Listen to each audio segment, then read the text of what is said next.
कोविडातल्या महामारींतल्यान आमी पळयलां की कितलेशाच जाणांचे धंदे बंद पडले, उद्योग बंद पडले, जे खूब कमी प्रमाणांत म्हणजे जाका आमी म्हणटा की जेंचे पुराय डिपेंड हे मागे ट्रेडिशनल ऑक्युपंट किंवा आमचे मोटरसायकलचे पायलट, रिक्षा आसतले किंवा फुलकार आसतले, नुस्तेकार आसतले, पदेर आसतले, अशे जे डे टू डे वेवसाय करपी कितलेशेच लोक आसात हांकां ह्या कोविडांतल्या महामारींतल्यान आमी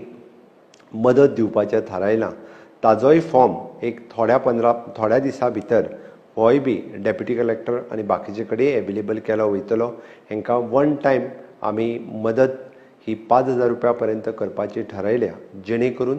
आर्थीक विवंचनेंत सांपडलेल्या म्हज्या गोंयकार भाव आनी भयणींक सरकाराच्या मार्फत ल्हानशी काय आसना बट ताज्या संवसारा खातीर आमी मदत जी करपाची थारायल्या. निश्चितच तुमी सगळे जाण आपले मानून ती घेतले आनी सरकारा कडल्यान ही एक ल्हानशी मागीर ते मनरेगाचे वर्कर सुद्दां तातूंत येतले. तुमी सगळे जाण ही मदत आपली मानून घेतले